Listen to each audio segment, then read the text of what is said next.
Puji Tuhan, selamat malam Bapak Ibu Saudara semuanya. Selamat berjumpa kembali dalam online discipleship revival ministry.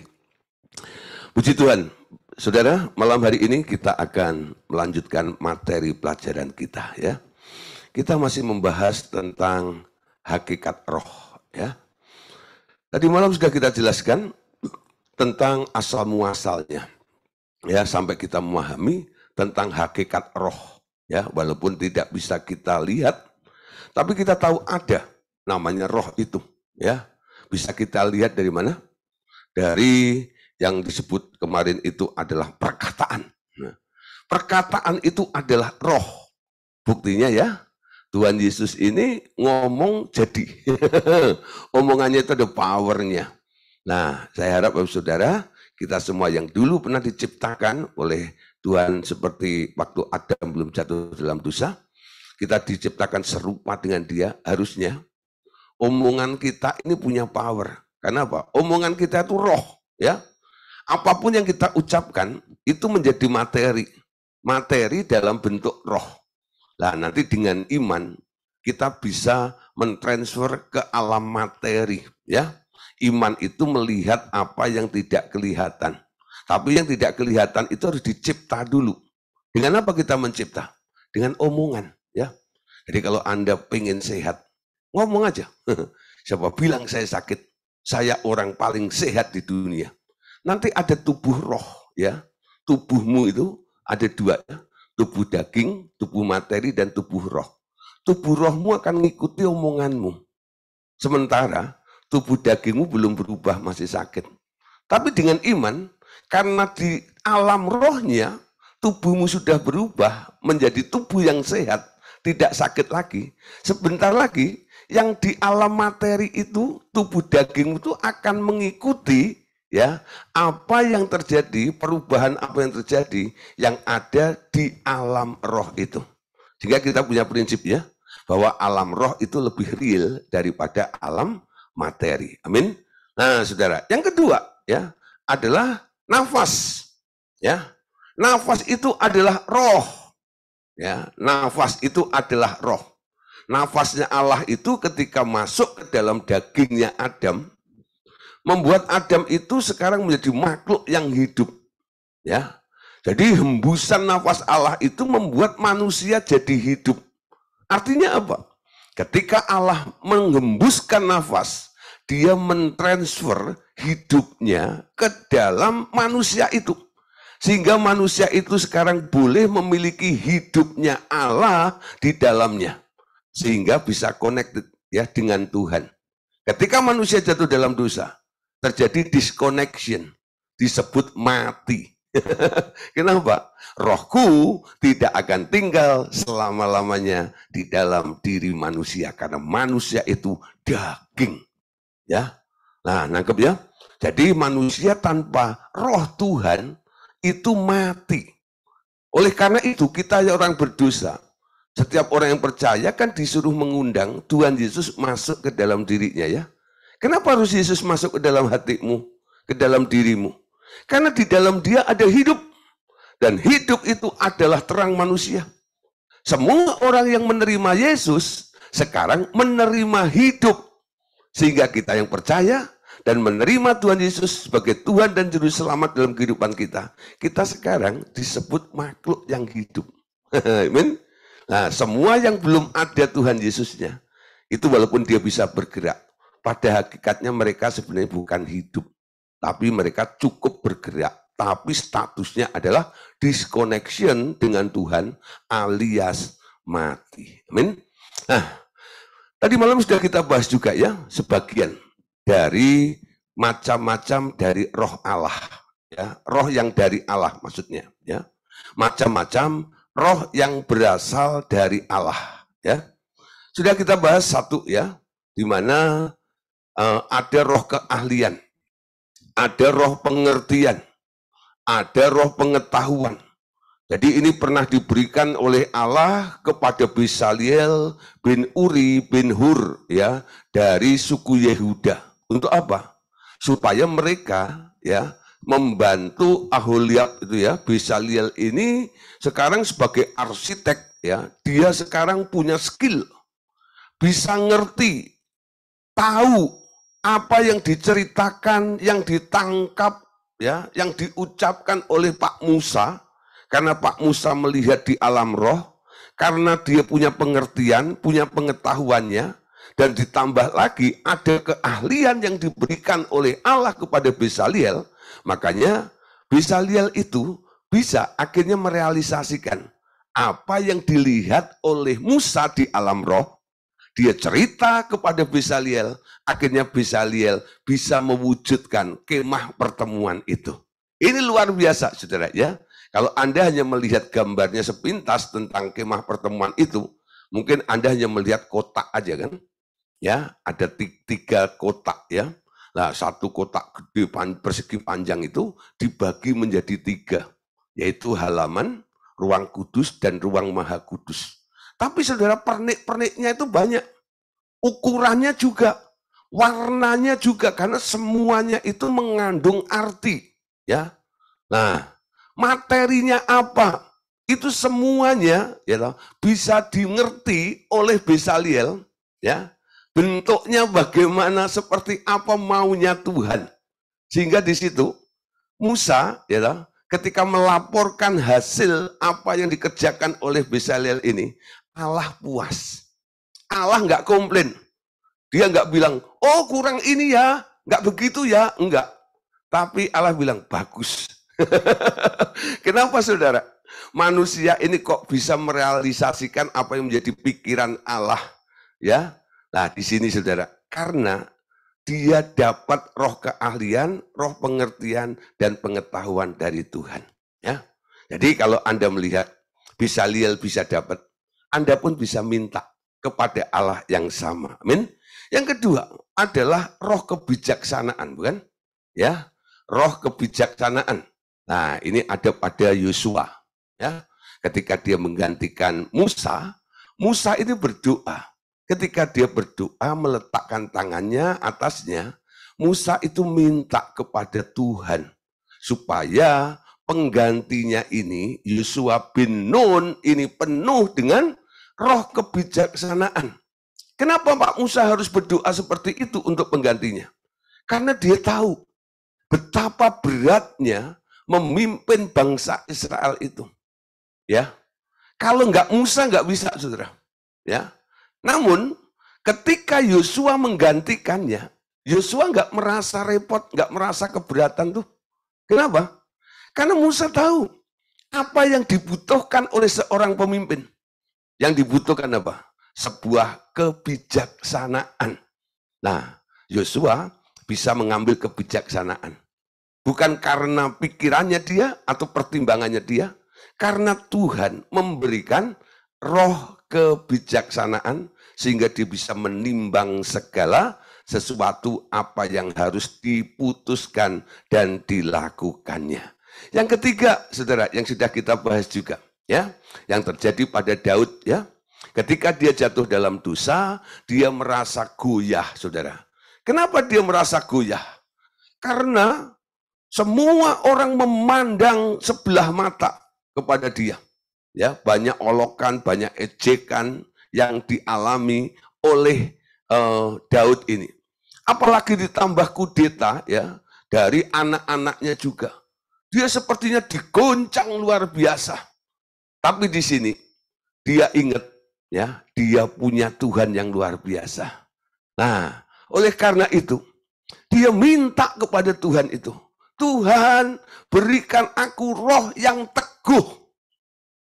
Walaupun segala sesuatu berubah, orang bisa berubah ini dan sebagainya, tapi ya, rencanamu tidak pernah berubah di dalam kehidupanku.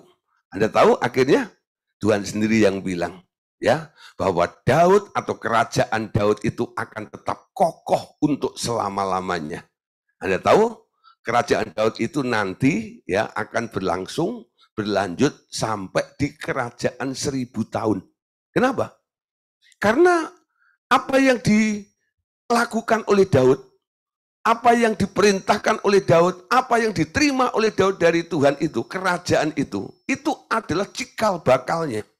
Karena Yesus pun ketika dia lahir ke bumi, dia disebut anaknya Daud. Nah, si anaknya Daud itulah nanti yang akan memerintah di kerajaan 1000 tahun. Betul? Tuhan Yesus menjadi raja, dirajakan di kerajaan 1000 tahun itu. Dari dia diterima jabatan itu, dipilih oleh Tuhan, ya, dia merasa goyah. Tapi dia minta roh yang teguh. Nah, yang kedua, saudara, dari Daud, ya, dia tahu, saudara, banyak hal yang seringkali menghambat, menghalangi rencana Tuhan di dalam hidupnya. Tapi dia butuh untuk dikoreksi oleh Tuhan. Supaya dia tidak bantahan dengan Tuhan. Dalam pengakuan dosanya itu dia juga berkata, Tuhan berikan aku juga hati atau roh yang rela. Amin. Jadi ketika Nabi Nathan datang kepada Daud, dia nggak marah. Dia nggak bunuh Nabi itu walaupun dia punya kuasa. Tapi dia menyerah. Ketika ditelanjangi dosanya oleh Nathan itu, dia langsung bilang, ya itu aku. Benar Tuhan, ya. Yes Lord, beda dengan Saul ya. Ketika Samuel disuruh menegur Saul, Saulnya berdalih. Ya. Lalu sampai Tuhan bilang, udah, buang aja model kayak begitu. Tapi saudara, Daud itu beda saudara ya. Ditegur oleh orang, dia mau terima. Ya, kenapa?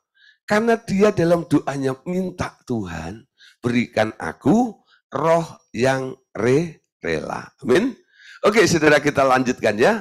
Roh apa saja yang berasal dari Tuhan malam hari ini? Yesaya pasal 4 ayat yang keempat.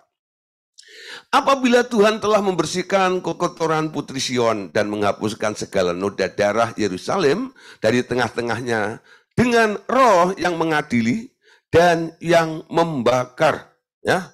Nah, saudara, ya. Jadi ketika Tuhan ya nanti menjadi raja, dia akan menjadi hakim yang adil.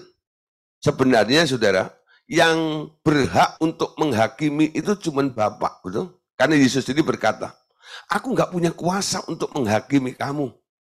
Yang boleh menghakimi itu cuma satu, Bapakku yang ada di surga itu. Tapi saudara, ya tugas menghakimi ini didelegasikan oleh Bapaknya kepada Yesus.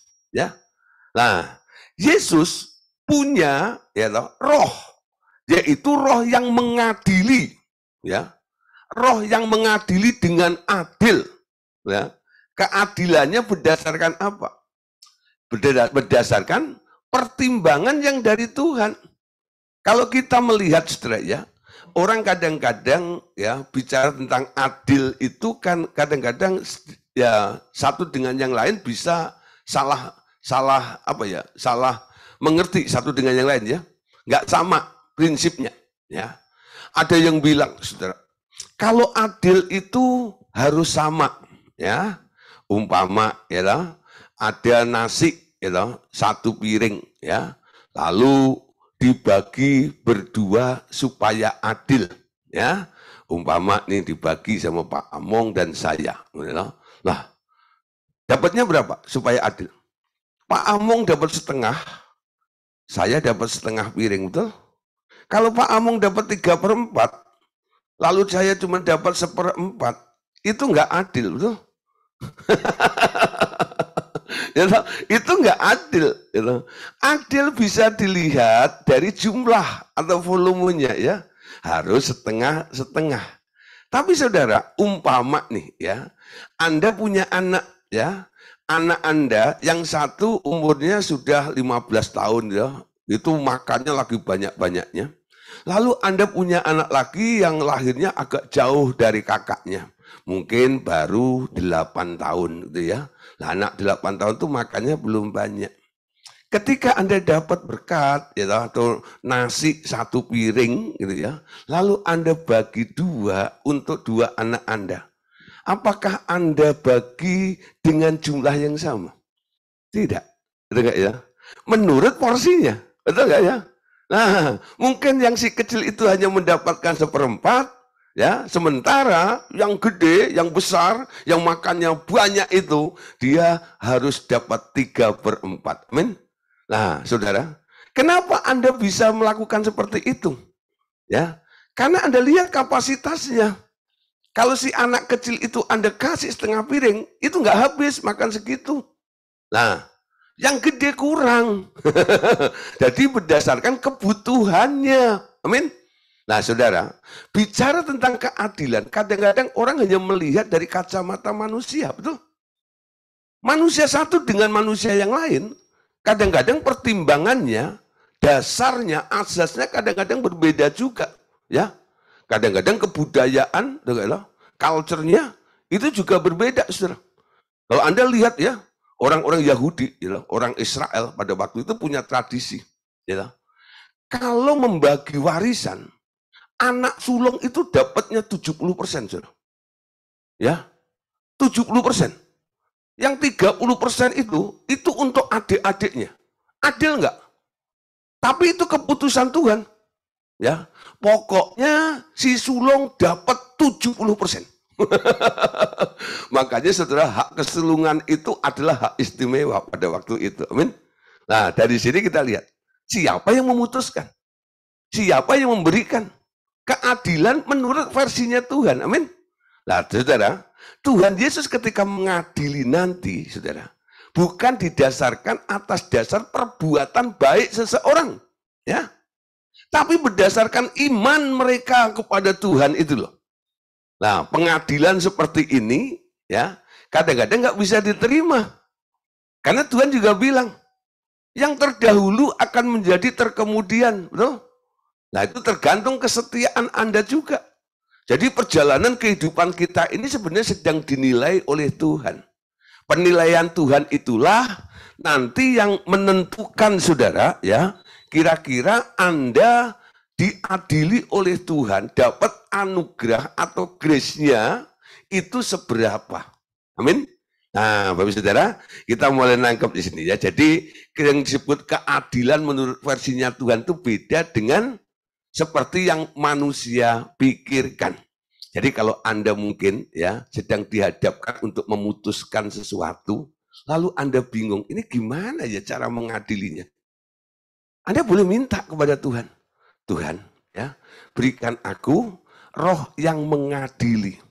Khususnya orang-orang yang menjabat sebagai hakim, gitu ya. Itu harusnya orang yang takut akan Tuhan dan punya roh yang mengadili dari Tuhan. Sehingga nggak gampang diintervensi, betul? Nggak gampang disuap dan sebagainya, saudara. Saya pernah khotbah ini, saudara. Ya, waktu saya diundang pertama kali diundang ya di kantor Kejaksaan Agung. Ya, nggak tahu dari mana akhirnya orang itu kok ada pengurusnya dari situ telepon saya, Pak, ini Pak Pendeta Gideon ya, iya, saudara. Bisa nggak khotbah di kantor kami? Di mana ini? Jakarta Selatan, Kejaksaan Agung. Ya, pagi jam 8 hari Senin. Nah, saudara, itu benar-benar, saudara, itu on the spot luar biasa. Kenapa? Hari Jumat, Sabtu, Minggu, ya, saya sedang ada pelayanan sama Pak Andreas di Pemalang, ceritanya. Malam, gitu ya, saya naik kereta, ya, sama menantunya Pak Huntoro itu, ya, naik kereta sampai Gambir. Pikiran saya pulang dulu ke Meruya, baru nantilah ngebut aja pakai motor ke sana gitu. Tapi nggak nutut, saudara. Akhirnya saudara belum mandi, dan baju saya tinggal satu-satunya yang melekat di saya itu. Aduh, saudara, pokoknya benar-benar sangat-sangat luar biasa deh gitu. Itu tas saya titipkan mantunya itu di kosnya dia, bilang gitu. Nah, terus selesai khotbah baru saya ambil di situ. Di situ, saudara, ketika saya harus khotbah apa, saya tanya Tuhan gitu ya. Jadi saya mau khotbah tentang waktu itu tentang apa ya? Tentang integritas sih sebenarnya. Ya. Tapi kenapa Tuhan akhirnya bawa saya masuk pada ayat ini juga, gitu ya? Ketika saya ngomong tentang ini, gitu, lah saya pikir kenapa saya berani-berani ngomong seperti itu, ya? Tapi karena sudah terlanjur saya ucapkan, gitu, ya. Lalu saya pikir ya sudahlah, paling-paling nggak diundang lagi gitu ya. Udahlah, selesai itu ya. Saya pulang gitu ya. Lalu jam 10-nya ada pelayanan lagi di Gajah Tunggal, saya langsung ngebut lagi ke sana. Nah, Saya pikir udahlah lupain aja lah. Tapi puji Tuhan saudara ya. Seminggu kemudian pengurusnya telepon lagi, Pak, bulan depan bisa khotbah lagi enggak? Akhirnya saya khotbah di Kejaksaan Agung sampai 2 tahun ya. Tiap minggu pertama itu jatah saya. Minggu kedua siapa saya enggak tahu. Pokoknya minggu pertama jatah saya ya. Sampai 2 tahun sudah di situ. Nah, saya berkhotbah di situ, saya bilang sebagai pejabat negara, yaitu hakim, hakim itu diangkat oleh Tuhan, betul? Nah, keputusannya harusnya keputusan Tuhan, karena yang mengangkat Anda adalah Tuhan. Kira-kira bunyinya begitulah. Bagaimana supaya keputusan Tuhan itu bisa dilaksanakan dan diputuskan dalam sidang pengadilan itu? Setiap hakim harus minta roh yang mengadili kepada Bapak segala roh itu. Ya. Nah, ada roh takut akan Tuhan, dipimpin oleh Tuhan dan sebagainya. Begitu juga dalam kehidupan kita sehari-hari, Saudara. Ya. Supaya Anda berlaku adil, karena setiap orang itu punya pertimbangan, punya ukuran masing-masing. Apa yang Anda pandang adil ternyata dibilang orang enggak, betul ya? Nah, oleh sebab itu, kita minta sama Tuhan. Ya, nanti apa yang Anda lakukan? Kalau orang tanya, kok kamu bisa memutuskan seperti itu? Sebenarnya bukan keputusan saya loh. Ini keputusannya Tuhan. Tuhan yang ngajari aku. Dia yang memberikan kepadaku roh yang mengadili. Amin. Nah, berikutnya saudara, ya. Ada roh yang dari Tuhan. Nah, kita lihat Yesaya 11 ayat yang kedua. Nah, ini lebih banyak lagi, saudara. Ya, Yesaya 11 ayat yang kedua. Roh Tuhan akan ada padanya. Roh hikmat dan pengertian. Roh nasihat, roh keperkasaan, roh pengenalan, dan takut akan Tuhan. Nah, saudara, ini yang kita kenal sebagai 7 roh Allah. Betul? 7 roh Allah. Ceritanya begini, saudara. Ya, walaupun ada sesi tersendiri yang membahas tentang 7 roh Allah ini, tapi paling enggak Bapak Saudara mulai nangkep dulu, ngerti dulu ya. 7 roh Allah ini maksudnya apa di sini ya? Nah, saudara, ada 7 roh Allah. Pertama adalah roh Yahweh atau roh Tuhan. Yang kedua adalah roh hikmat. Yang ketiga adalah roh pengertian. Yang keempat adalah roh nasihat. Yang kelima adalah roh keperkasaan. Yang keenam adalah roh pengenalan. Dan ketujuh adalah roh takut akan Tuhan. Saudara, ketika manusia jatuh dalam dosa, awalnya manusia itu ketika dibuat oleh Allah, ditaruh dalam Taman Eden sebelum jatuh dalam dosa. Di dalam diri manusia itu ada potensi yang disebut 7 roh Allah ini. Ya, pertama apa? Ketika Tuhan Allah itu menghembuskan nafas kepada Adam, otomatis roh Tuhan, roh Yahweh, itu sekarang masuk ke dalam Adam, betul? Nah, yang kedua, saudara. Dengan masuknya roh Tuhan ini, dengan adanya Tuhan di dalam diri manusia itu, sekarang di dalam diri Adam pada waktu itu, ya sebelum jatuh dalam dosa, di dalam dirinya ada roh hikmat. Ya, hikmat yang datangnya dari Tuhan. Terus ada roh pengertian, ada roh nasihat, ada roh keperkasaan, roh pengenalan akan Tuhan, dan roh takut akan Tuhan. Ketika manusia jatuh dalam dosa, ya, roh Tuhannya keluar. Ya. Roh Tuhannya keluar. Ketika roh Tuhan keluar dari diri manusia, apa yang tadinya melengkapi di dalam diri manusia itu, ya, ada yang ikut keluar, saudara. Ya, yang keluar adalah 3. Pertama adalah roh Tuhan. Yang kedua adalah roh pengenalan akan Tuhan. Yang ketiga adalah roh takut akan Tuhan.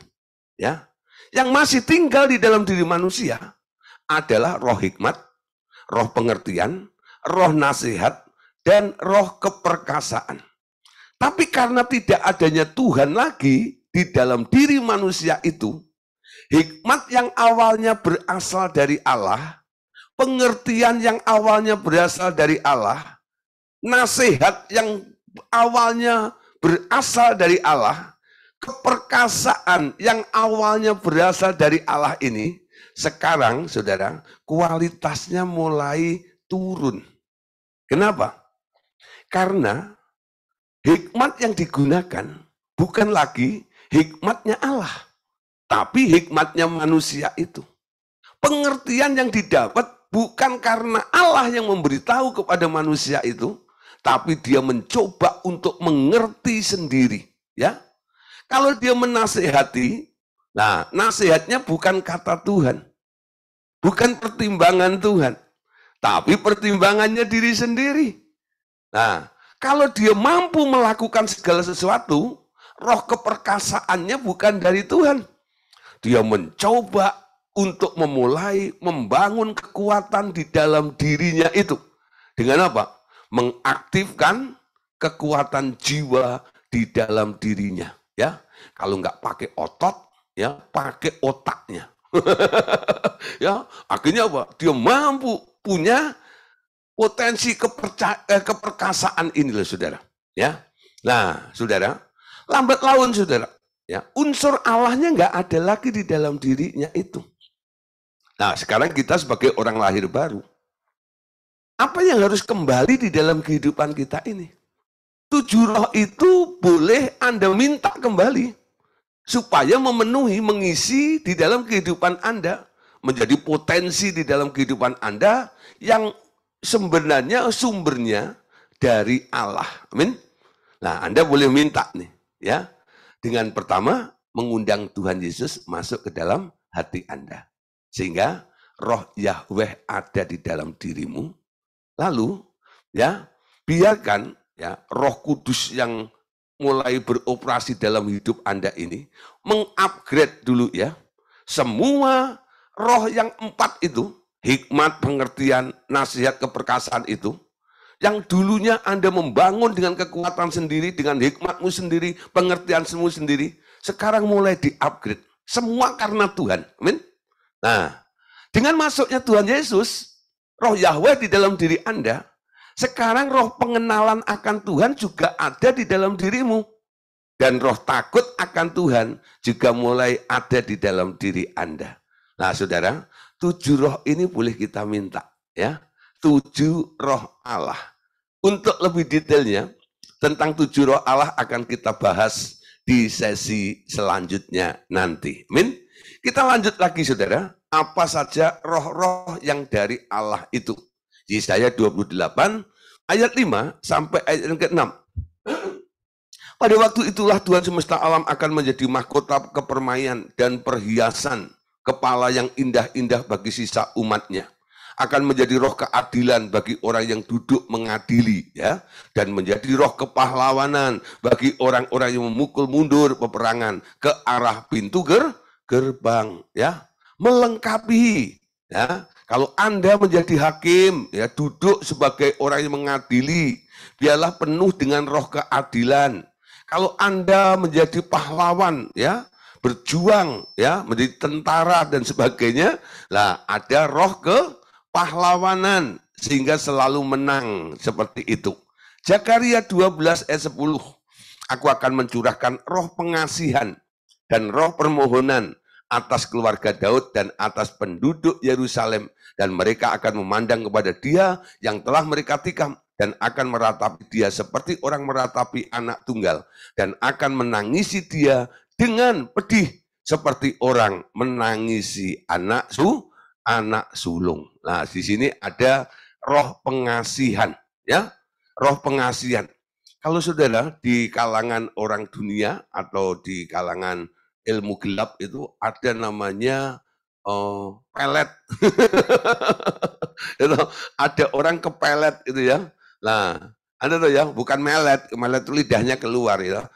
Itu melet namanya ya. Nah, pelet gitu. Nah, pelet itu juga bukan makanan ikan, makanan ayam ya. Pelet itu nama ilmu. Nggak tahu sih kenapa itu makanan ayam, makanan ikan kok disebut pelet. Supaya menarik kali ya, supaya ikannya seneng kali ya, gitu ya.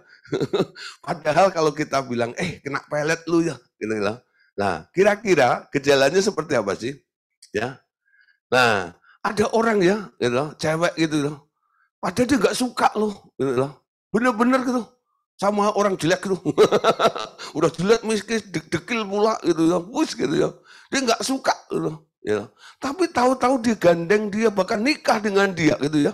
Nah, ternyata saudara, ya lah, itu si cowok itu pernah mengungkapkan isi hatinya kepada si cewek cantik ini. Tapi ternyata Pak, ya lah, ketika dia mengungkapkan cintanya kepada dia, cintanya ditolak. Nah, akhirnya ada istilah, cinta ditolak, dukun bertindak. Cinta ditolak, dukun bertindak. Dia pergi ke dukun gitu ya. Lah dukun bilang gitu loh, kamu punya fotonya enggak? Gitu ya. Punya gitu loh. Nah fotonya tuh dijampi-jampi sama si dukun ini. Tidak tahu diomongin apa gitu ya. Nah udah ya. Nah dah sekarang ya pulang. Enggak tahu gini ya. Setelah pulang gitu ya. Si cewek ini ketemu itu. Yang awalnya anti, benci dan sebagainya. Itu jadi ngintel gitu. Itu namanya kepelet ya.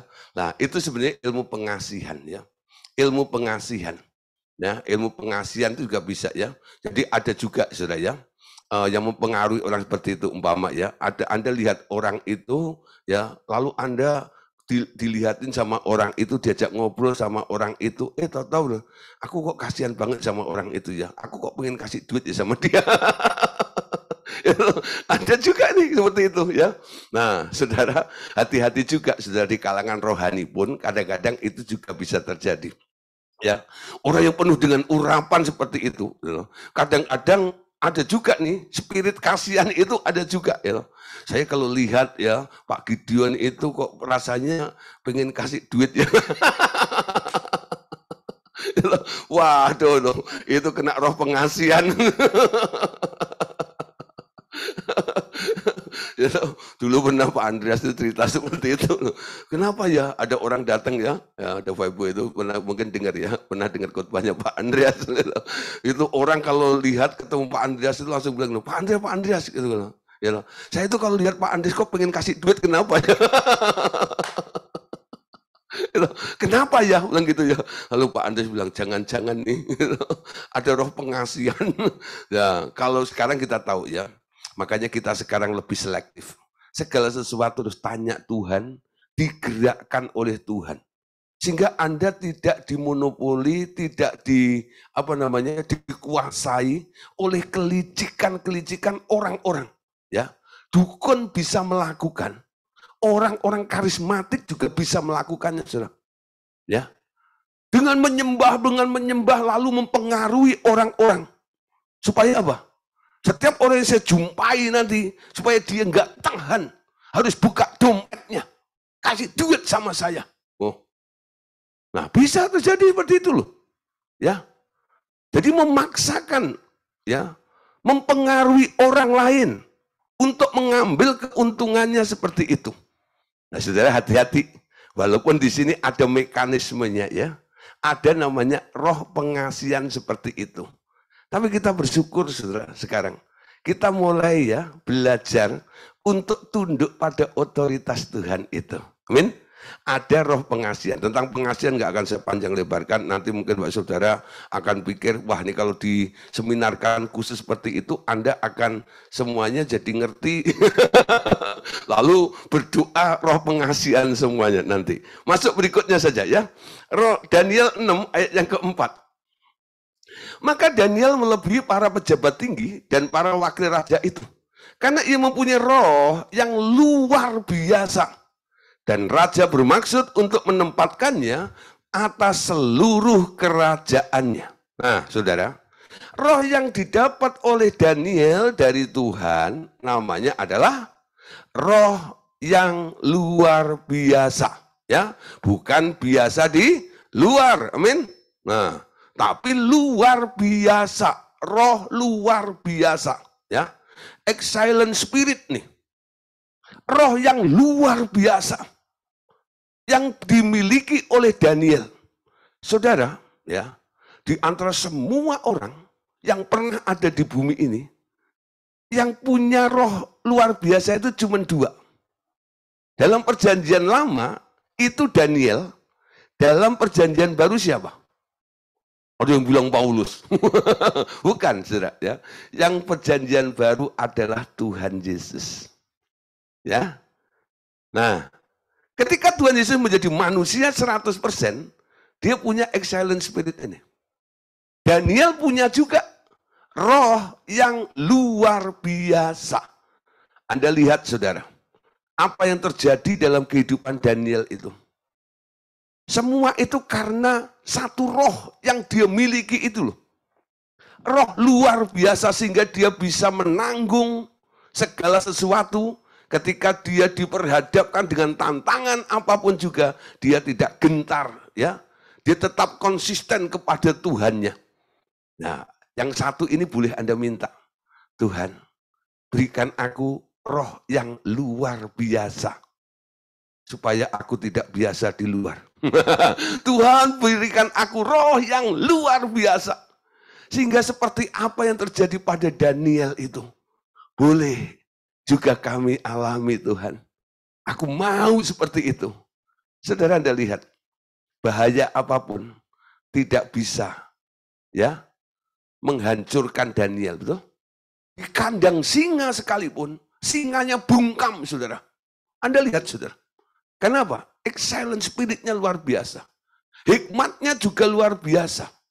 Roh yang luar biasa ini boleh Anda minta. Amin. Nah, saudara, berikutnya lagi. Roh yang dari Tuhan. Apalagi selain roh yang luar biasa. 1 Petrus 3 ayat yang keempat.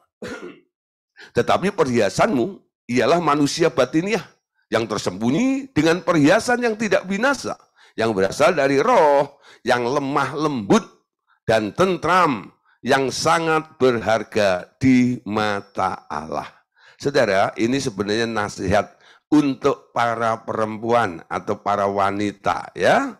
Nah, untuk wanita, perempuan-perempuan di dalam Tuhan, ya, perhiasanmu itu bukan emas perak, you know, yang kinclong dan besar, ya. Lah, yang nempel di telinga anti bukan berarti nggak boleh.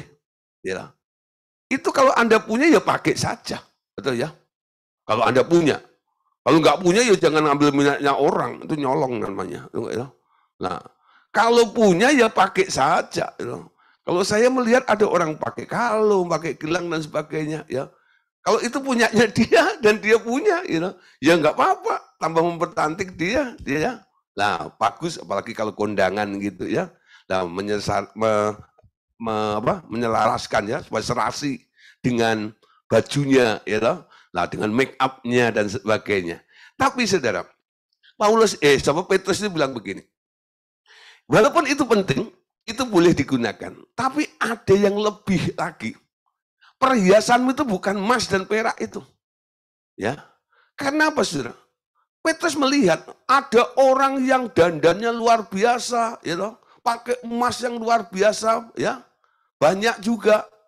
Tapi saudara, kelakuannya luar biasa juga. Menjadi apa? Menjadi batu sandungan bagi orang lain juga. Nah, kalungnya sih salib, saudara. Ya, bayangin, saudara, ya, karena dia kaya, saudara. Itu salibnya bukan hanya 10 gram, saudara. 10 kintal, wus gitu. Nah, itu bandel 10 kintal itu gimana loh kalau salib lu sampai kaki kali ya loh. Bus gitu ya. Wah. Tapi saudara, hidupnya nggak disalibkan, betul? Ya. Dia punya aksesoris salib seperti itu sebagai perhiasannya. Tapi Kristus nggak nampak di dalam hidupnya. Oleh karena itu Petrus berkata, perhiasanmu ialah manusia batiniah yang tersembunyi, ya. Dengan perhiasan tidak binasa yang berasal dari roh yang lemah lembut dan tentram. Ya. Nah, ibu-ibu ya, para wanita, perempuan semua di sini, yuk lihat apakah Anda memiliki perhiasan ini? Perhiasan yang secara batiniah. Apa itu? Kelemah lembutan dan tentram. Ya. Sehingga Petrus itu bilang, kalau kamu punya suami, punya laki yang error, yang aneh-aneh kelakuannya, ya. Kalau kamu omongi, dia malah, nggak berubah, malah nantang dan pokoknya nggak bisa lah diomongin. Ya, saudara kita tahu ya, memang laki-laki itu nggak bisa diomongin, saudara. Ya, ini bukan rahasianya. Ya, namanya laki-laki itu nggak bisa diomongin, Misalnya laki-laki, laki-laki itu nggak bisa diomongin, itu ya. Semakin diomongin, itu semakin ya ya menunjukkan nggak sukanya lah seperti itu ya. Bagaimana kalau Anda ingin ya suamimu atau laki-laki yang Anda cintai itu bisa berubah, ya, bukan dengan perkataanmu, ya, tapi dengan sikapmu, dengan perbuatanmu. Laki-laki itu akan berubah. Tapi ketika Anda harus berbuat sesuatu, ya, di hadapan orang yang sangat-sangat mengecewakan dan jahat kepadamu itu, dibutuhkan apa? Damai dulu di dalam dirimu tuh, perasaan tentram dulu. Kalau kamu sudah error duluan, sudah emosi duluan, nggak bisa menahan diri, itu nggak ada. Gimana Anda bisa menunjukkan suatu sikap yang baik terhadap orang yang Anda mau menangkan supaya dia berubah itu, ya? Kedua, saudara, ya, supaya kita tanpa ngomong dengan perbuatan kita akhirnya bisa memenangkan suami kita atau laki-laki itu. Yaitu harus ada lemah lembut. Amin. Lemah lembut itu apa? Bukan lemah lembut, lemah gemulai itu bukan ya. Nah, kalau orang Solo, orang Jogja itu kan disebut lemah gemulai gitu ya. Kalau jalan gitu, gitu ya. Kalau melangkah itu nggak boleh ngangkang, itu nggak boleh. Itu nggak itu. Nah, itu harus rapat seperti gitu ya. Lah makanya pakai staken, pakai pakai jarik gitu ya. Lah gitu ya. Lah itu pokoknya harus mepet itu pelan gitu ya. Lah ya. Wis, haknya udah tinggi gitu ya, pokoknya pelan, tik tik tik tik tik tik. Itu lemah gemulai. Kalau ngomong juga begitu, nggak boleh teriak-teriak gitu ya. Nah gitu ya, monggo, inji gitu ya. Gitu. Kulan luwun, gitu ya. Tapi kalau udah diinjak kakinya, gitu. Beda ya, beda ya kalau orang dari Sumatera ya, orang Batak itu. Kalau Anda injak kakinya, dia langsung teriak, mata lu di mana? Ini kaki, langsung dia. Tapi kalau orang Solo, Jogja enggak. Nyuwun sewu, sikil panjenengan, wonten sak inggilin sikil kula, nah ya. Kakimu ada di atas kakiku gitu ya, tapi sambil tangannya nyubit.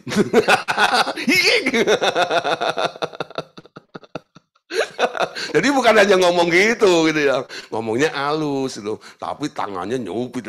Waduh, sakit gitu. Nah itu ya. Nah ini bukan lemah lembut namanya. Itu cuma lemah gemulai. Lemah banget itu namanya. Apalagi ditambah dendam, marah dan sebagainya ya. Nah saudara, coba ya, minta namanya roh kelemah lembutan itu menjadi apa? Perhiasan yang indah di dalam kehidupan kita. Amin. 1 Petrus pasal 4 ayat 14 ya. Apalagi yang dari Allah, roh apa? Berbahagialah kamu jika kamu dinista, ya, karena nama Kristus, sebab roh kemuliaan yaitu roh Allah ada pada kamu. Nah, saudara, ada namanya roh kemuliaan, ya. Banyak orang kadang-kadang minta untuk mendapatkan roh kemuliaan itu. Tuhan berikan aku roh kemuliaan. Nah, hati-hati di sini, saudara. Konsekuensi ketika Anda minta roh kemuliaan apa? Pasti Anda akan banyak dinista, Anda akan banyak diejek, Anda akan banyak dihina. Ya? Berbahagialah kamu jika kamu dinista karena nama Kristus. Ketika engkau sedang diejek, dihina karena ketaatanmu kepada Tuhan, karena engkau melakukan kebenaran firman Tuhan, lah disitulah saudara, roh kemuliaan akan tumbuh, muncul di dalam kehidupan Anda. Amin. Nah, bagian terakhir ya, roh apa lagi yang bisa kita minta kepada Tuhan? Wahyu 19 ayat 10. Maka tersungkurlah aku di depan kakinya untuk menyembah dia. Tetapi ia berkata kepadaku, janganlah berbuat demikian. Aku adalah hamba sama dengan engkau. Dan saudara-saudaramu yang memiliki kesaksian Yesus, sembahlah dia. Karena kesaksian Yesus adalah roh nubuat. Amin. Nah, apa itu nubuat, saudara? Nubuat adalah perkataan yang membangun. Betul? Manusia itu pada dasarnya nggak punya niat untuk membangun orang. Betul? Orang yang egosentris, dia selalu pengen dihargai, pengen menang sendiri, betul ya? Pengen paling top dan sebagainya. Ya. Nah, untuk membangun orang itu kadang-kadang mikir dulu, siapa dulu ya dia, kalau macam. Tapi saudara, roh nubuat ya itu bisa. Jadi kalau Anda lihat ya, ada orang sedang lemah gitu. Bagaimana cara Anda boleh menguatkan orang itu supaya dia menjadi orang yang kuat? Ya, orang yang lemah itu jangan terus Anda tekan lagi supaya dia semakin lemah kadang. Ya, dosamu sih, kesalahanmu sih, makanya kamu jadi kayak begitu. Nah, orang yang Anda ajak ngomong, ketemu dengan Anda, ketika Anda ngomong seperti itu, dia merasa terdakwa, tertuduh terus ya. Seperti sudah jatuh ketimpa tangga, nggak bisa bangun. Nah, minta roh nubuat. Jadi ketika Anda ketemu dengan orang yang lemah itu, Anda bisa berkata, ya, kamu nggak harus jatuh kayak begini. Kamu bisa bangkit, ya, bersama dengan Tuhan. Ada kalimat yang membangun. Sehingga orang-orang yang ada di dekatmu itu, dia merasa, kenapa ya? Kalau saya dekat sama Pak Amung itu ya, Pak Amung itu kalau ngomong itu loh, ya,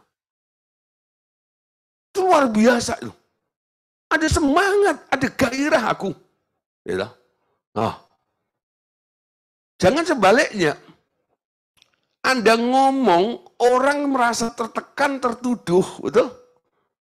Tapi Anda harus mampu untuk membangun, membangkitkan orang itu.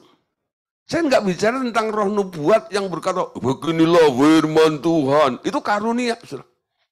Karunia nubuat, betul? Nah, biasanya itu ada di dalam pelayanan. Tapi dalam keseharian, dalam kehidupan kita, perkataanmu adalah nubuat, betul? Nah, nubuat itu bisa juga untuk diri sendiri, juga bisa untuk orang lain. Kalau nggak ada orang yang menubuatkan Anda punya roh nubuat di dalam dirimu, bernubuatlah atas dirimu sendiri. Amin. Betul ya? Boleh, gitu loh. Nah, dengan pengakuan iman, itu sebenarnya ada unsur nubuat juga. Ya. Ngomong yang benar, sesuai dengan firman. Standarnya dibangun seperti itu. Anda lihat, Yesus itu ketemu dengan beberapa orang ketika dia di muka bumi. Pernahkah dia melemahkan orang itu? Ketika dia ketemu dengan orang berdosa yang sedang mencari dia, betul? Kerinduan orang itu diterima. Dia buka tangannya, betul? Sampai dia bilang, bukan orang sehat yang memerlukan tabib, tetapi orang yang sakit, betul? Nah, aku datang, betul? Untuk memberikan hidup dan hidup dalam segala kelimpahan itu.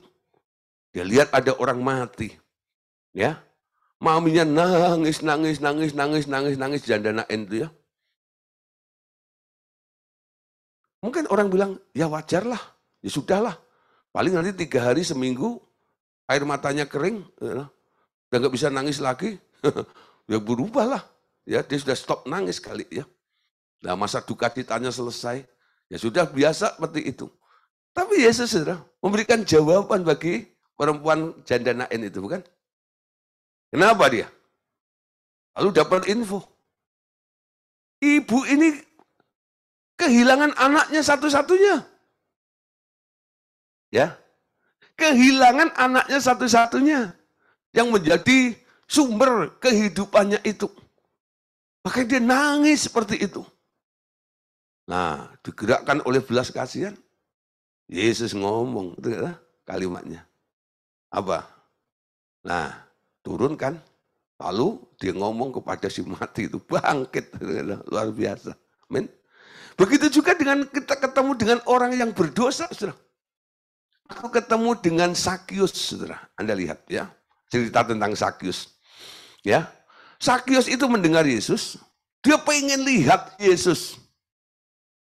Karena orangnya pendek, ya, makanya dia cari akal. Ya. Nah, itu memang ada pepatah ya, istilah.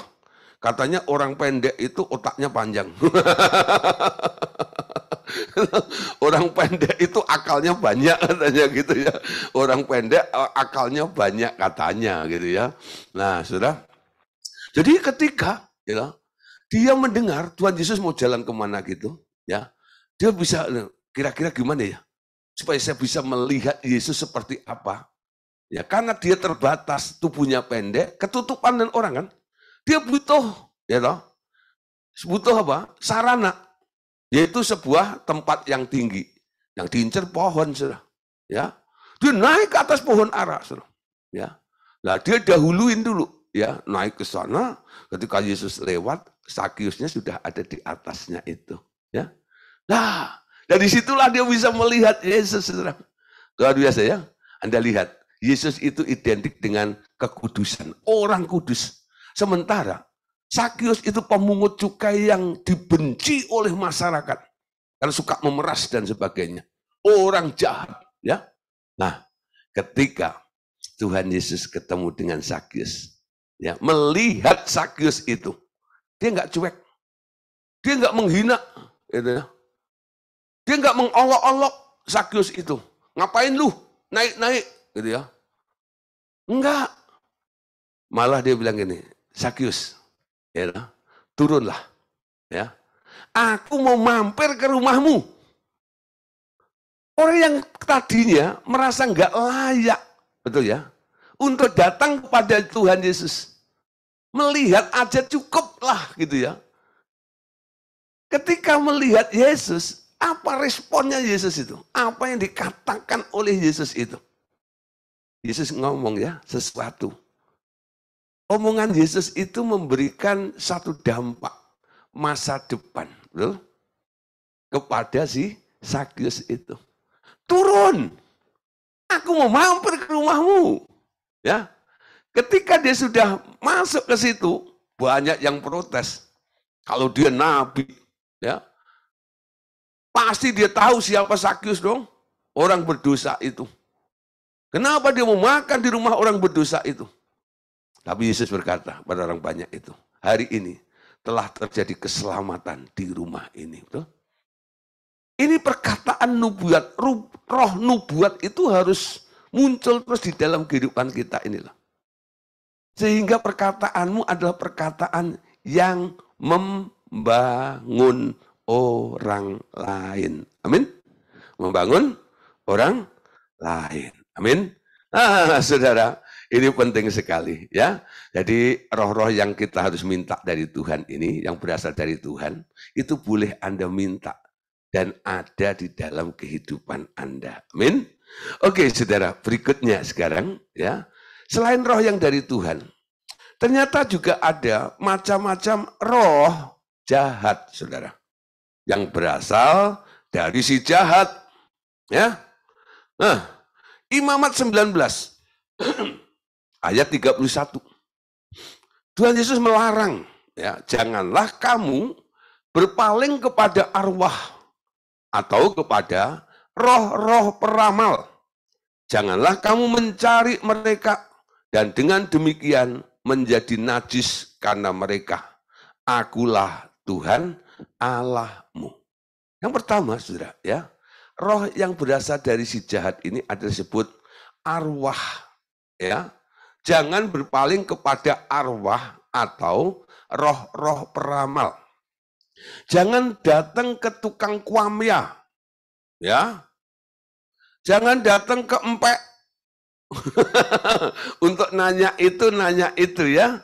Nah, jangan datang kepada tukang ramal, ya. Jangan juga datang ke kuburan, lalu Anda nanya sesuatu kepada engkongmu, atau kepada kakekmu, kepada tulangmu yang sudah mati. Ya. Nah, jangan. Ya. Nggak boleh. Nah, saudara, arwah itu roh. Ya. Peramal itu biasanya identik dengan roh-roh orang mati biasanya. Jadi mereka bisa mengetahui ini dan itu, kadang-kadang dibantu dengan roh-roh orang mati, saudara. Nah, ini semuanya diorganisir sama si iblis sebenarnya, ya. Nah, jadi orang mati yang mana sebenarnya yang tunduk kepada peramal? Mereka yang ada di Hades, ya. Yang sudah di Firdaus nggak akan tunduk sama si peramal. Ya, itu yang membedakan arwah, ya. Roh orang mati yang ada di Firdaus nggak akan tunduk kepada si peramal. Tapi yang ada di Hades itu yang tunduk, ya, diserahkan untuk menjadi fasilitas diberikan oleh si Pirbui, ya, yang ada di Hades itu. Penjaga Hades itu mengeluarkan roh-roh orang mati itu ketika diminta sama agennya, yaitu si peramal-peramal ini. Nah, roh peramal ini, saudara, ya, ketika Anda mendengarkan kalimat atau perkataan dari si peramal ini, sebenarnya Anda sedang mendapatkan roh, ya? Karena perkataan itu roh, bukan? Roh peramal itu juga. Jangan dengerin perkataan roh peramal itu. Ya. Nah, dan Anda jangan iseng-iseng juga sih. Ya, kadang-kadang nih, sekarang peramal-peramal itu sekarang lebih modern sudah, ya. Kalau yang dulu kan model ala dukun itu ya, depannya menyan, yang ada asap dupanya atau seperti itu. Oh, sekarang sudah, ya. Tukang-tukang ramal itu buka konternya sekarang ada di mall-mall sudah, ya. Anda shopping di mall gitu, nanti ketemu tuh, ada yang buka lapak gitu ya. Nah, dengan cara gimana? Rajah tangan kadang-kadang itu ya. Nah, Anda disuruh buka tanganmu nanti diramal di situ, ya. Nah, siapa yang pernah iseng-iseng gitu? Ayo, kalau macam, ya. Ada beberapa orang sudah ya yang iseng-iseng gitu ketika ramalannya jelek, sudah dia kaget, dia tarik tangannya, ya. Ya, dia bilang gini, ini karena garis tangannya ini ada 4 itu ya. Nah, ini umurmu 1, 10 tahun, 20, 30, kok 4-nya putus di sini. Umurmu nggak nyampe 40 tahun, kaget dia. Lalu bilang, enggak, ditarik gitu ya. Lalu dia sambil pergi bilang, dalam nama Yesus aku tolak, dalam nama Yesus aku tolak. Ya. Tapi udah jadi, ya. Itu perkataan dukun, perkataan tukang ramal itu terngiang-ngiang terus, saudara. Ya. Jadi terus terngiang-ngiang, ya. Nah, sampai mendekati usia 40 tahun, dia sangat-sangat gentar, sangat-sangat ketakutan. Kenapa? Omongan dari tukang ramal itu terus dibunyikan terus, saudara. Bayangin berapa puluh tahun, saudara. Kalau Anda diramal 25 tahun, saudara, sampai ke 40, mungkin 15 tahun. Itu nggak hilang. Walaupun Anda tengking-tengking dalam nama Tuhan Yesus seperti itu. Nah, kenapa? Anda menyerahkan dirimu ke situ. Harus ada pemutusan yang terjadi. Berapa kali saya memutuskan orang yang pernah diramal. Karena ramalan itu membuat dia sekarang disetir dengan ramalan itu. Nah, apa yang saya lakukan? Saya lahir barukan orang itu. Betul? Saya putuskan, ya, semua apa yang pernah mengikuti dia. Semua. Dia adalah ciptaan baru. Yang lama sudah berlalu, sekarang yang baru itu terbit. Menjadi ciptaan baru itu yang penting. Ya. Saya tekankan terus tentang kelahiran baru, ciptaan baru, kelahiran baru, ciptaan baru. Saya drill terus dengan firman, dengan kebenaran. ya, itu suara jadi samar-samar, saudara. Kenapa? Ketika muncul, ada yang mengcounter. Tuhan ngomong apa? Ya, dukun, tukang ramal ngomong apa? Tuhan ngomong apa? Nah, kata Tuhan itu sekarang menjadi kekuatan di dalam dirinya. Nah, saudara, hati-hati ya. Ada roh-roh yang kadang-kadang yang berasal dari si jahat. Yang bisa ada, terjadi, dan nempel masuk ke dalam diri Anda, walaupun Anda hanya iseng-iseng awal-awalnya. Amin. Nah, berikutnya saudara. Bilangan 5 ayat yang ke-30. Ya. Atau kalau roh cemburu menguasai seorang laki-laki sehingga ia cemburu terhadap istrinya, ia harus menghadapkan perempuan itu kepada Tuhan. Dan imam haruslah melaksanakan seluruh hukuman ini kepada perempuan itu. Ya, nah saudara, ya, cemburu. Ya. Nah, karena cemburu di sini ini sebenarnya gini ya, ini kasusnya ya, jadi ada seorang istri, ya, suaminya itu mendeteksi gitu loh. Kayaknya nih, bini gua atau istri gua ini berjinah nih kayaknya. Ada laki-laki lain nih kayaknya. Ya. Nah, dimulai ini ya. Nah, dengan dia sekarang ngerti nangkap seperti itu, perasaannya nggak tenang, saudara. Ya. Nah, dia mulai ini, ya, mulai mencari tahu itu dan nah ini sebenarnya disebut cemburu gitu, kayak macam curiga yang berlebihan gitu ya. Lalu wah gitu ya, dia berupaya untuk mengetahuinya, ya, bahwa benar apa yang dia pikirkan, apa yang dapat info ini. Nah, saudara, akhirnya apa? Ya, ketika benar-benar terjadi, ya, dan ketahuan berzina, akhirnya laki-laki itu bilang, serahin ke pengadilan, biar dirajam batu sampai habis, mati. Nah, saudara, di sini ada satu pembunuhan kan sebenarnya, ya. Nah, Anda lihat, ketika Tuhan Yesus ketemu dengan perempuan, ya, yang ketangkap basah itu ya. Nah, ini musim hujan ya. Nah, ketangkap basah itu. Lalu Tuhan Yesus dipaksa oleh ahli Taurat, orang-orang Yahudi. Kalau menurut kami, sudah saya cek nih, dia memang berzina. Aku punya buktinya. Dan hukum kami harus dirajam batu orang seperti ini. Sekarang menurut kamu apa? Yesus tulis ya, tangannya menulis di tanah itu. Sampai akhirnya ahli Taurat, cepat jawab. Ya, akhirnya Yesus bangkit. Lalu Yesus bilang gini, barang siapa di antara kamu yang tidak pernah berbuat dosa, silahkan yang nomor 1, pertama kali, lempari dia dengan batu. Satu persatu kabur semuanya. Kenapa?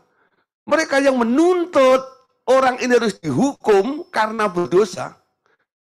Mereka yang menuntut itu juga orang berdosa. Upah dosa maut, amin. Jadi kalau yang berzina itu harusnya mati, kamu yang menuntut, kalau tak cari tahu, kamu juga berdosa, kamu pun juga pantas matiin juga, betul? Nah, nangkep ya sebenarnya? Ngerti saudara? Kalau Anda lihat di sini ini. Jadi faktanya mungkin benar. Terjadi seperti itu, buktinya ada. Tapi kita lihat ya, di dalam Tuhan ini. Tuhan itu tidak ingin satupun orang binasa. Betul? Makanya cemburu yang model seperti ini bukan dari Tuhan. Ada cemburu ilahi loh. Paulus itu punya cemburu, betul? Tapi versinya beda. Ketika lihat orang itu berzina secara rohani, nggak serius dengan Tuhan dan sebagainya, lalu Paulus bilang, aku ini telah mempertunangkan kamu dengan satu laki-laki untuk menjadi perawan yang kudus di hadapan Kristus. Aku cemburu, ya, karena kamu dengan cemburu ilahi, betul? Ini cemburu yang beda, yang dari Tuhan. Nah, nangkep ya? Kenapa kata cemburu di sini? Kok disebut dari jahat ini? Karena ujung-ujungnya lihat. Hukum dilaksanakan sehingga perempuan itu harus mati. Binasa, saudara. Gak ada way out. Iblis datang untuk mencuri, membunuh, dan membinasakan. Rencana iblis berhasil. Amin. Nangkep ya? Nangkep ya? Nah, kata cemburunya di sini ini. Supaya Anda bisa lebih luas, ya, mengerti kenapa cemburu di sini disebut dari si jahat. Kita bandingkan. Kenapa Yesus nggak menghukum? Ketika perempuan itu tinggal seorang diri bersama dengan Yesus. Ya, Yesus tanya, adakah yang melempari kamu dengan batu? Enggak ada. Aku pun tidak.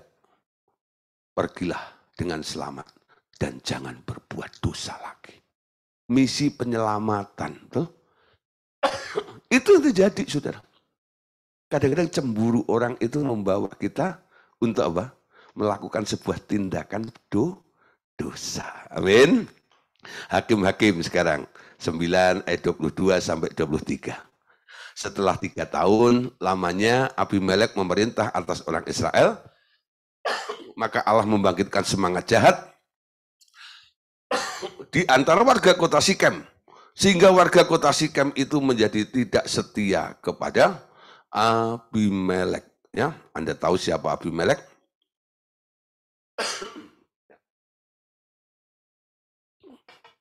Ya, Abimelek itu sebenarnya bujang atau pembantunya Gideon, ya, bukan Gideon saya, Gideon Hakim itu ya. Nah, Gideon itu karena punya istri banyak, anaknya banyak, ya. Lah, ketika Gideon mati, anaknya dibantai, sudah, sama si pembantu ini, habisin semuanya, ya. Dari generasi Gideon itu akhirnya nggak ada. Lalu Abimelek lah yang sekarang menjadi raja di Israel itu. Awalnya saudara, dia merasa triknya tadi itu aman seperti itu. Tapi Tuhan itu kan nggak pernah tidur ya. Kata Om Ahok dulu, Gusti mboten nate sare nggih. Gusti mboten sare gitu ya. Tuhan tidak tidur, Tuhan itu tahu. Ya. Nah, waktu Tuhan saudara, satu hari saudara, ya, Tuhan membangkitkan semangat jahat di antara Abimelek dan warga kota Sikem. Sehingga warga kota Sikem itu menjadi tidak setia kepada Abimelek. Terjadi kudeta, pemberontakan seperti itu.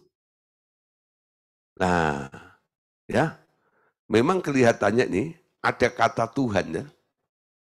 Tapi semangat memberontak itu, kata berontak itu sebenarnya adalah produknya siapa? Berontak itu sebenarnya bukan produknya Allah. Berontak itu sebenarnya produknya si Lucifer, betul? Si iblis. Tapi untuk ya, sebuah keadilan di sini ini. Nah, untuk membalaskan orang yang jahat ini, Tuhan pakai tangan, pakai cara membangkitkan semangat jahat di antara Abimelek itu. Seolah-olah Tuhan. Ya, tapi sebenarnya enggak, bukan Tuhan. Ya, Tuhan hanya membuka aksesnya aja. Segala sesuatu itu pinnya Tuhan yang pegang, bukan? Kapan waktunya? Anda nanti lihat ya, ada orang mungkin jahatnya luar biasa. Anda mungkin berpikir gini, orang kayak begitu kok enggak dihukum ya, kok enggak silaka ya, kok enggak gini-gini ya. Sementara orang baik, orang gini-gini kok ngalami hal-hal yang sial ya. Kenapa seperti itu? Nah saudara, kita tahu ya, sebenarnya Tuhan itu murah hati kan. Orang jahat kenapa kadang-kadang nggak cepat dieksekusi sama Tuhan?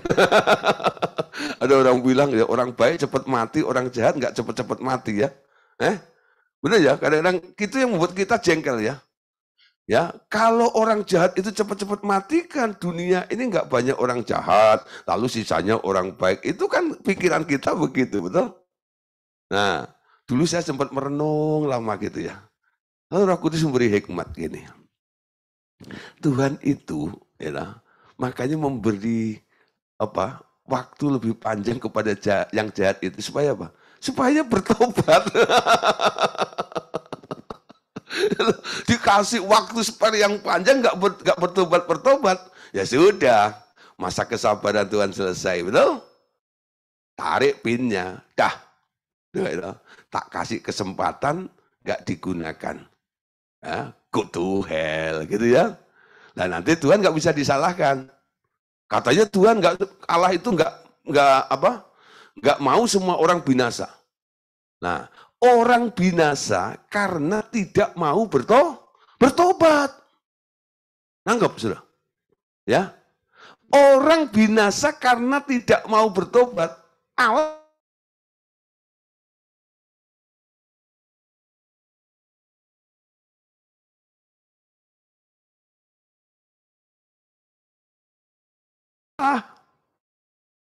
diberi kesempatan supaya apa? Supaya bertobat. Dikasih kesempatan nggak bertobat, ya sudah. Tuhan nggak salah. Amin. Nangkep ya di sini ini. Oke, ya, semangat yang jahat. Oke, sekarang 2 Tawarikh 18 21 sampai 22. Jawabnya, aku akan keluar dan menjadi roh dusta dalam mulut semua nabinya. Ia berfirman, biarlah engkau membujuknya dan engkau akan berhasil pula. Keluarlah dan berbuatlah demikian. Karena itu sesungguhnya Tuhan telah menaruh roh dusta ke dalam mulut nabi-nabimu ini. Sebab Tuhan telah menetapkan untuk menimpakan malapetaka kepadamu. Ya, ada seorang raja, dia nggak mau mendengarkan nasihat dari nabi yang benar. Jadi dia punya 2 kelompok nabi, saudara. Ada yang benar-benar nabi asli sama nabi palsu, saudara. Ya, si nabi palsu itu selalu menjilat rajanya. Ya, dia baca dulu apa yang diinginkan raja. Nah, walaupun itu nggak benar, lalu nabi palsu itu akan datang. Ya, laksanakan. Ya, lakukan, aku menyertaimu, dan sebagainya. Sementara, ya, dan nabi yang benar nabi selalu menentang si raja itu. Ya, bahkan kalau dia bernubuat, dia harus menerima resikonya. Dia harus dimasukkan ke dalam penjara, saudara. Gara-gara dia menyuarakan kebenaran itu. Tapi orang jahat ini kan harus dihukum juga. Caranya gimana? Nah, Tuhan ya, memasukkan roh dusta, ya, kepada mulut nabi-nabi palsu itu. Sehingga ya, mereka boleh berdusta, nabi-nabinya itu berdusta. Sehingga dustanya ini ya, mengakibatkan si raja itu akhirnya terbunuh mati. Ya. Nah ini cerita lucu juga ini. Ya. Berikutnya saudara, Yesaya 19 ayat 14. Ini roh yang dari jahat, saudara. Yesaya 19 ayat 14. Tuhan telah mencurahkan di antara mereka suatu roh kekacauan. Wah. Dan mereka memusingkan Mesir dalam segala usahanya, sehingga seperti seorang mabuk yang pusing waktu muntah-muntah. Ya. Nah, roh kekacauan. Ya. Tuhan mencurahkan ya di antara mereka satu roh kekacauan. Nah, kadang-kadang Tuhan lakukan itu di dalam peperangan ya. Ketika bangsa Israel perang dengan Moab, dengan suku-suku yang lainnya gitu ya, bangsa-bangsa lainnya. Nah, kadang-kadang Tuhan berperang ganti mereka. Sehingga mereka datang melihat semuanya udah mati semuanya. Caranya gimana? Tuhan bikin kekacauan di antara mereka. Ya, nah, bisa sudah. Ya, nah, jadi sudah kita lihat ya, ada beberapa ya, roh kekacauan. Nah, roh kekacauan itu kadang-kadang, ya, kalau sampai itu masuk di dalam komunitas rohani, itu paling bahaya. Ya, gereja rusak, gereja hancur gara-gara apa? Kekacauan itu. Nah, iblis berhasil intervensi ke situ. Biang keroknya kekacauan itu si iblis itu sebenarnya. Nah, kadang-kadang Tuhan izinkan Untuk apa? Ya untuk membalaskan ya rakyatnya, orang yang berseru itu supaya dia menang. Dibikin sebuah kekacauan. Yesaya 61 ayat 2 sampai ayat yang ketiga.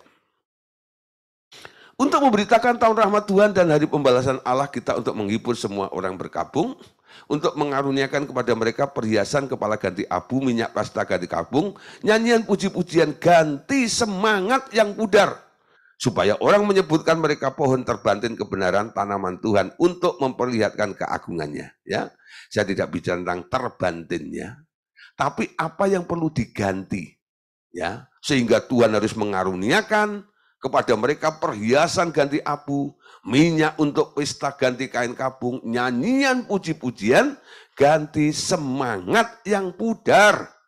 Ya, nah semangat yang pudar itu apa sih? Letoy, loyo, ogah-ogahan, males gitu ya. Dapat undangan pemuridan gitu ya, baik yang di grup maupun yang di japri gitu ya, kalau macam males, enggak Nah, saudara, nanti aja, gitu, nonton YouTube-nya, ada loh, gitu ya, yang begitu, gitu.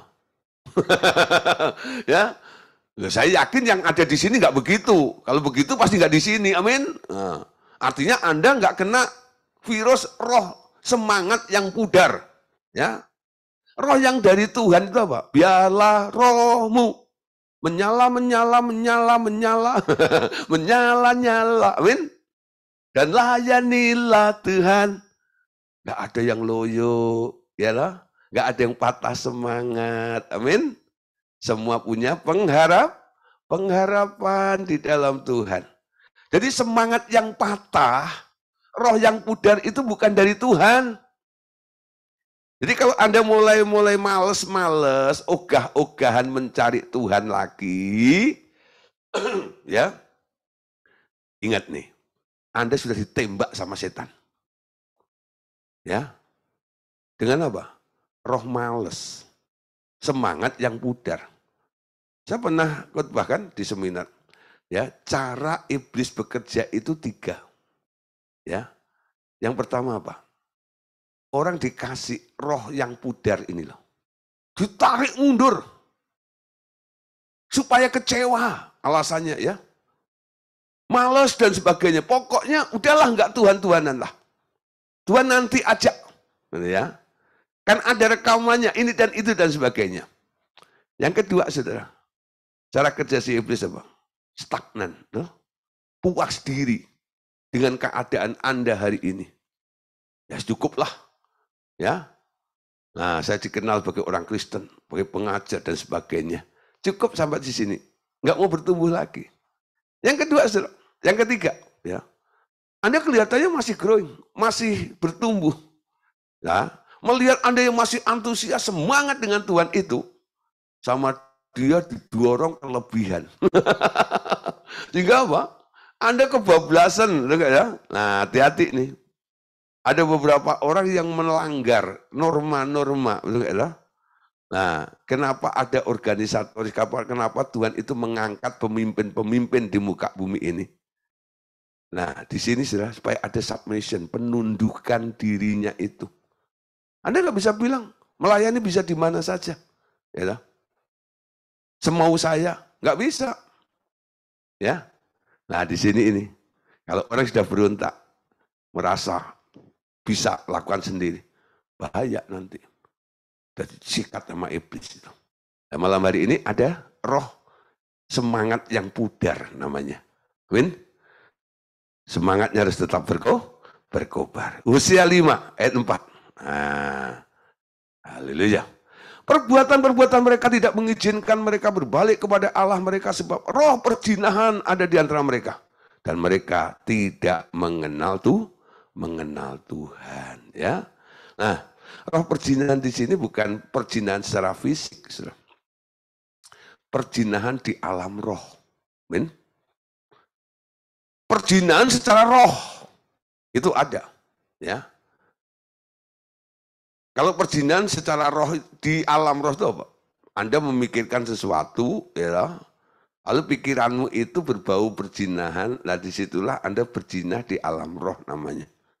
Nah perzinahan roh, ya sebenarnya apa? Nah Allah itu roh loh. Ketika Anda menduakan Tuhan, itu yang disebut berzina. Tuhan bilang, ya, aku adalah Allah yang cemburu.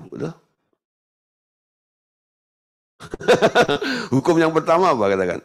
Ya, Tuhan itu, ya, jangan ada padamu Allah lain di hadapanku. Karena aku adalah Allah yang cemburu. Nah, jadi Allah cukup bagi kita. Betul? Jangan ditambah-tambah yang lainnya. Amin. Galatia 4 ayat 9.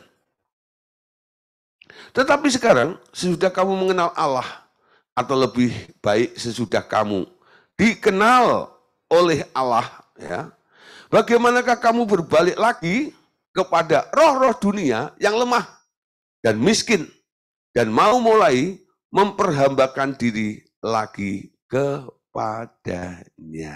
Amin. Nah, saudara, kita sudah mengenal Allah, kita sekarang dikenal oleh Allah. Nah, ada roh Allah di dalam kehidupan kita. Nah, jangan menghambakan diri lagi kepada roh dunia yang lemah itu. Ya, kita dulu sebelum percaya pada Tuhan, sebelum ditebus oleh darah Tuhan Yesus, kita telah diperbudak oleh roh dunia itu. Sehingga kita harus bekerja keras, banting tulang siang dan malam. Betul ya? Istilah Alkitab berkeringat sih. Tapi sekarang Anda boleh dimerdekakan di dalam Tuhan. Anda pernah mengalami namanya grace. Betul? Cinta mula-mula dengan Tuhan, bagaimana Tuhan memanjakan Anda itu luar biasa. Betul? Anda belum minta aja dikasih loh sama Tuhan. Betul? Itu masa-masa anugerah seperti itu. Ya, itu menunjukkan Tuhan itu luar biasa, besar, kuat di dalam hidup Anda itu. Nah, jangan kembali kepada roh dunia lagi. Tiap hari mengucap syukur. Tuhan, ya, kalau hari ini caramu menolong aku, ya, caramu bekerja di dalam hidupku, nggak seperti ketika saya masih bayi rohani. Karena ini adalah masa pendidikan, banyak hal yang kau latih dalam kehidupan kami. Dalam kondisi sulit kayak apapun juga, aku nggak meninggalkan engkau untuk mencari dunia itu. Saudara, orang yang cari dunia nggak akan bahagia. Meninggalkan Tuhan, banyak masalah yang akan tertimpa. Anda ingat dalam firman Tuhan dalam Perjanjian Lama, ya, ada seorang namanya Elkana, ya. Nah, dia punya anak, ya, 2, ya. Lalu karena ada masalah di Bethlehem itu, dia pergi ke Moab, saudara. Ya, untuk mencari solusi, cari makan, kerja di sana. Apa yang terjadi? Ya, dia mati, kedua anaknya, Mahlon dan Kelion, mati juga. Akhirnya tinggal siapa? Naomi, Orpa, dan Ruth. 3 janda dalam satu rumah. Nah, 3 janda dalam satu rumah. Nah, lalu Naomi tantang, ya, Orpanya pulang ke kampungnya. Ruthnya ikut dia, ya. Balik lagi ke Bethlehem. Bethlehem itu rumah roti, ya. Ada kelimpahan di situ, ada makanan di situ, ya. Moab itu gambaran dunia. Nah, cari dunia nggak akan puas. Cari Tuhan, ada kepuasan di situ. Amin. Jangan berbalik lagi kepada roh-roh dunia yang lemah dan miskin dan mau mulai memperhambakan diri lagi kepadanya. Ingat penebusan Tuhan. Dunia akan memperhambaan Anda semuanya. Amin. Oke, saudara. Ya, tentang roh jahat, yang dari roh jahat itu, ya. ternyata masih banyak. Ya, kita lanjut nanti ya. Tadi saya pikir bisa dihabiskan hari ini ya, tapi kayaknya belum ya. Nah, oke ya, nanti kita lanjutkan lagi ya tentang roh-roh yang dari jahat itu apa saja, dan nanti ada roh binatang juga, ada roh orang mati dan sebagainya, akan kita bahas sama-sama lagi. Oke, terima kasih untuk malam hari ini. Tuhan Yesus memberkati kita semuanya. Amin.